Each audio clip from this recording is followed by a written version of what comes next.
Hello and welcome to another SH Figuarts review. Today we're taking a look at the Neo Real Bone Shinkocchou Shensu Kamen Rider Gaim Orange Arms.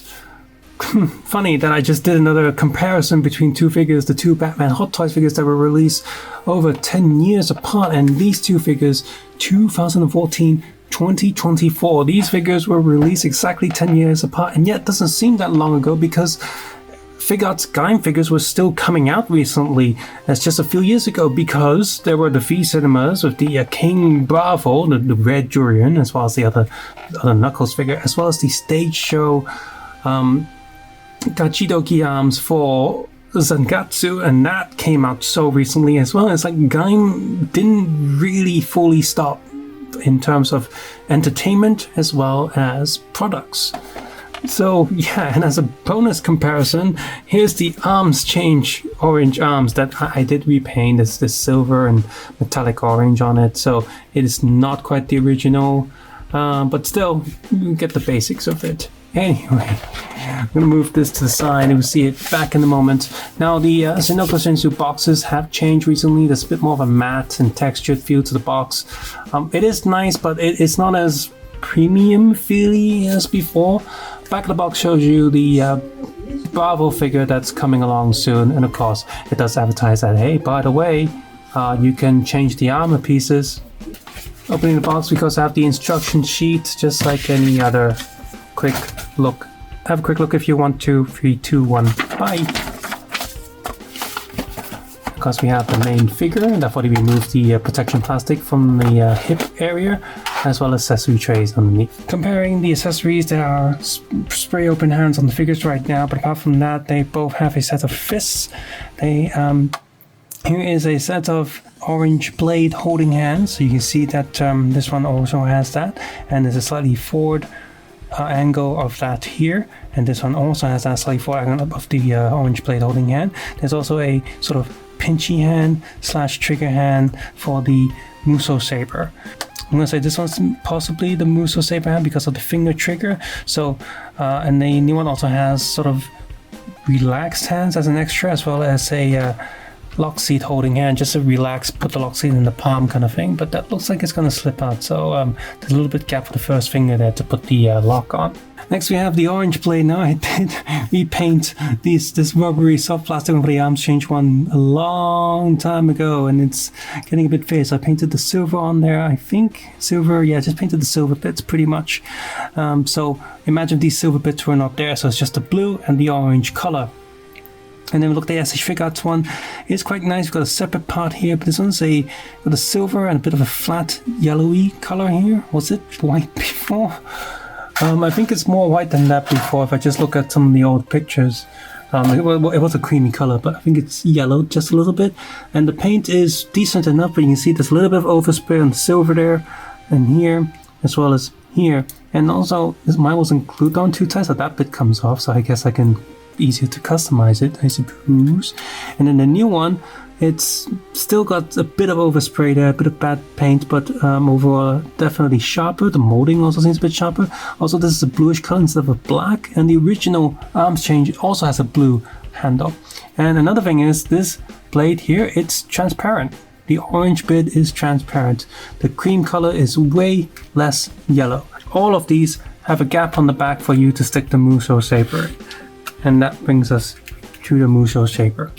My soft plastic warped a bit. I need to warm that up and flatten it a little. There's no sticker detail there. It's a big hole there for I don't know what, because there were never any arms change lock seats to plug into there.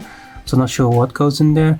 And yeah, hardly any painted detail. And of course the trigger hole, there's no hole in there. When you look at the SH Figuarts, the yellowy bit is not that metallic, not that gold, and this detail here is just a sticker that's been stuck on, which is okay, I think, for the time.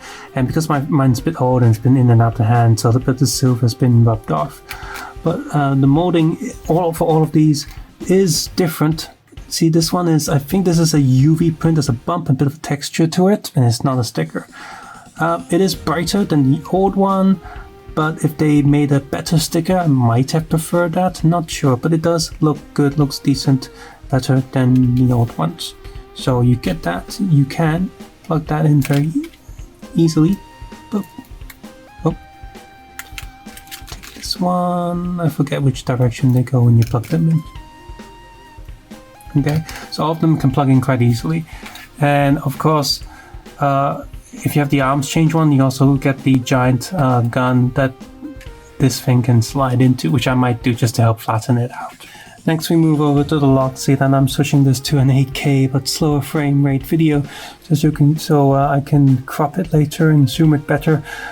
Yeah, the new lock seat is slightly bigger and has a less gummy texture, whereas my old one is very good. I have no complaints with the old one, but the coloring is less metallic-y. However, if I turn it to the back, you can see that the old one has more detailing. Look, they molded in the speaker holes and the bump, just like the DX toy, whereas this one is just flat. I mean, I suppose you don't see it most of the time, but at the same time I'm thinking like, you really shouldn't be taking details away in the new version, should you? Lastly, this one, because it comes with the orange arm, it also has a plate for Kamen Rider Baron. Yeah, I did add a little bit of painted silver detail on the blade on the arms change one, but there's no comparison because it doesn't move and stuff. But he does have 3 Loxies painted on there already that I painted silver. Anyway, if we move over to these two actual comparisons, UV print on the new one, of course, and the belt is slightly bigger because the Loxie is also slightly bigger, and the coloring is much sharper on the blade area as well. Although is that an overspray? Not too sure. And you can see the entire handle there is also painted silver on the old one. Now the old one, there are holes there for different Loxies if you buy different figures later on, but this one already comes with strawberry and pineapple arms, which is curious because they are selling strawberry and pineapple separately. So I'm curious as to why these two are here and they don't come with those 2 arm sets. Don't know. Does that mean we're also not getting any more and not getting mango? Because originally there was a pineapple and mango set that was sold with the regular Figuarts. Anyway, so mine's slightly off print. That's a little bit annoying. No, these do not move and close, but just like the old one, the lock seats themselves are quite loose on the belt. Mine comes off very easily, just like the old one. No paint printed, no digital, no more the details on the back, but there are audio fans on the belt itself. So why did they miss that out on the lock seat? If I take the old lock seat off, there are speaker hole details on this, and also speaker details on the actual belt. So yeah, what's going on there? And oops, as you see, this horn fell off because there are features for that later. If you look from the top of the figure, you can see that the eye details are much more pronounced. So it's not because there's no details on the old one, it's just because on the new one it is much the transparent plate is much thinner, so you can show and light can go in a bit more. And if you look at the tummy, the overall molding looks much more like the suit in the show, whereas this one just looks like X textures that have just been cut into the suit, whereas this one, the texture, the coloring, and the shape and the molding actually makes this look like a shiny, soft suit, unlike the old one, which does look more plasticky. The coloring on the old one is still great. It's darker, it's more serious, it's great when it came out, but this one looks far closer to the actual suit. The gold printing on the suit, as well as the molding, is also much nicer and much more, not exaggerated, but the old one's a little bit subtle, whereas it should be a bit more pronounced. Whereas we take the arms change one, it's just a flat painted texture on there. Kind of funny. If we take also a look at the feet, there's actual print, different coloring and texture on it, whereas the old one is just a flat black, but there is more the details there, whereas the arms change one is just flat. Yay! And the plug for a stand. One last quick look at the old ones, because it is an arms change series, you know, there's a gimmick for you to change things over. There's a big chunk on the back that helps plug into this helmet piece, so you can, you know, close the orange arms. Whoops. Old toys. Change the orange arms, okay, close it back, and then fingers crossed that the helmet piece actually comes, oh no, it's come loose again with the rest of the armor. And again, mine is custom painted slightly. I had all the silver details, the metallic green, as well as the gold ears on this, so that's not on the original, it's much more flat when it was. But then you have this flat textured body, which is very cool back then to have, because SH Figuarts didn't release a plain Gaim. I did paint it extra. I think, what did I paint? I painted the black area on the neck, which is supposed to be, and the blade as well as the lock seat. So I painted the silver sort of pegs into a dark blue color. So yeah, not sure, can't remember now. Newest one is has the arms change gimmick, which you sort of just saw kind of happen. So you can take off, it's a little bit hard to do, but you can take off the orange bit. You move the face mask, which actually I'm just gonna do this first. Remove the head, and this whole armor piece comes off. Plot the head back on. Okay, and then there's a little bit of a gap here. And then you can remove. Now this bit is extremely tight the first time, and you can remove that. Unfortunately, this does not come with a plain color or just silver one, so it's always going to have a particular color in there. I guess when you do get the banana one, you can put a yellow in there, so it's a bit more plain. You can also remove these gold bits because the chest piece also comes off, and these gold bits also come off. So when you put on the banana arms, he supposedly doesn't have these gold bits coming out, so you remove that if you want to, and that's quite easy. Now, can you put the old arms change stuff on there? Technically, they do fit. You pop the head off and put this on, but of course, the helmet piece is not going to slide in there, so you're not going to have the back helmet for that. And also, these big square pegs go against the body, and that doesn't go on. Now, if you remove this, those big square pegs still bump it up, and the whole armor piece just sort of slides around. So if you want any of these old arm change figures to fit on the new figure, you gotta have to cut off these pegs and use some blue tack to just hold it in place. And I don't know what you're gonna do with the helmet bit, because that's not gonna fit on this new Figuarts figure. But yeah, there he is, the plain body. I'm not sure what's more accurate. That's probably more accurate one instead of this full textured body thing going on. So I'm gonna judge this as the legit one. And if you just take a look at the armor piece, you got this bit that moves up and down. The front piece is solid, that doesn't move, but the back piece moves. Curious, not sure why. So you can have that go up there. You can almost have a very nice shiny new Figuarts arms change sequence, at least mid transformation sequence. These pegs are pretty tight once this is on there. Very smooth finish. You're not going to scratch the main body, so you're just going to plug that back on there. Now it is a little bit hard to get it right in place, and the head, I suppose. Oh, damn it.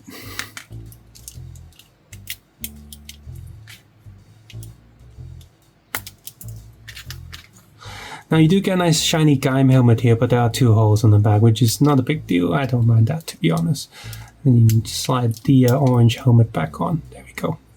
Let's go for articulation. We've got the double neck joint, because the helmet does get in the way of how bulky and big it is. I imagine the Baron one would move a lot better because he has a more like sharp chin area. So these come up, so you got very nice butterfly joint there, moves forward and back a little bit.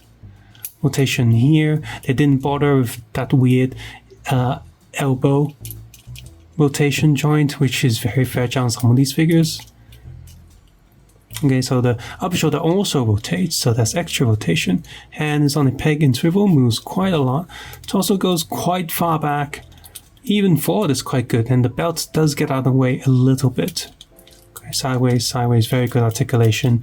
And then this sword thing here, I always had a problem with the old one. It kept falling off and pegging because, I have his hand on there holding onto the sword, posing him, so it got really loose over time. But this one, it's got its own rotation, so it moves a lot better. Got the loose belt. Leg goes up, quite far. Sideways, almost splits. Got the rotation here, so, he can do a very good rider kick pose. Very good indeed. So you got the double knee joint. And it seems that this knee pad stays up there. Foot goes not really up too much, gets in the way, down, full sideways hinges, and of course the toe joint. His articulation is very good, better than the original one, probably just a little bit. And the original one was very good, but his tummy wouldn't move forward too much because the belt would get in the way. But the old one's still really, really good. Whereas the arms change one, he's got no tummy joint, so there's only so much he can do. 3 generations of figures standing together. If you have the Figuarts standard model kit, he will be standing there too. So you have 4 different Gaims, relatively same scale. These guys are pretty much the same, but the Figuarts version will be half a head taller. And I do miss the arms change sort of gimmick figures from back then, because it went all the way, at least I think starting from Forze until Build, all of them were the same scales as your Figuarts, so there were certain figures that if you didn't want to pay a premium for, you still want the gimmick for it, you can get that instead of getting the Figuarts. But since Seihou came out, they shrunk again, about a head shorter, which is really annoying that they're no longer compatible with SH Figuarts figures, which is a huge shame. Gotta remember, back then when Gaim came out, this entire toy line won the Toy Awards in Japan. So anyway, looking back at the old Figuarts, however, it was a very good line. It was very... The looks of it, the molding and the articulation accessories were all pretty good. We got a lot of different lock seats and they were all detailed, and that was great because some Figuarts afterwards needed extra stickers and paint to get them looking right, whereas the Gaim one came out the bat looking really, really good. And the line also filled in a lot of gaps. There are a few figures here and there that are missing that I would have enjoyed, like I would have liked the Gringo, the Apple ones, as well as they teased a Strawberry one that they never came out, but I guess it's coming out now. Or some extra characters such as 15, that would have been really cool to have, or even the Ichigo arms one, that would have been funny but nice to have as well, but we never got those. But we did get so many Gaim related Figuarts coming out from stage shows and V cinemas as well, so it was a very, not exactly complete per se, but it was 90% complete line, and it didn't disappoint. And the arm change one came with those arm changing bikes which could fold up, and those could fit the Figuarts as well, so that was all really, really cool. And this one also came with the watermelon, which I do have, and quite glad I do. But yes, it was a very cool line, cool Figuarts line as well. But this new one right here, it looks so much better, so much closer to the suit in the show, and putting arms change gimmick onto like really good Figuarts quality is something that I've wanted. That's why I painted back then some of these arms change ones to make them look a bit better and more closer to a Figuarts quality, just slightly. But now that we have this right here, I do hope that they release a few more arms pack. I don't think they're doing that, but it would be really nice if we got a few more arms change one. At least some of, like maybe Blood Orange would be a nice figure that they can just repaint and have it released on the same mold. That would be really nice. Or we have the black Gaim armor, that would have been cool as well. If they really want to go far, there's the moldy orange arms as well. So great new figure, not hard to get right now. It is all over the place. The price is actually dropping, so just wait a little bit if you want to, and get him after a little bit while. This is the best Gaim figure. I will say that the Figuarts standard one is probably the second best one if you're good at painting. If not, then it's the old Figuarts, and of course in last place is the arms change one. That's of course, but the arms change ones are really, really, really fun. So yeah, subscribe, suggestion, comment below, because take care, have a nice day. I'll see you guys soon. Bye bye now.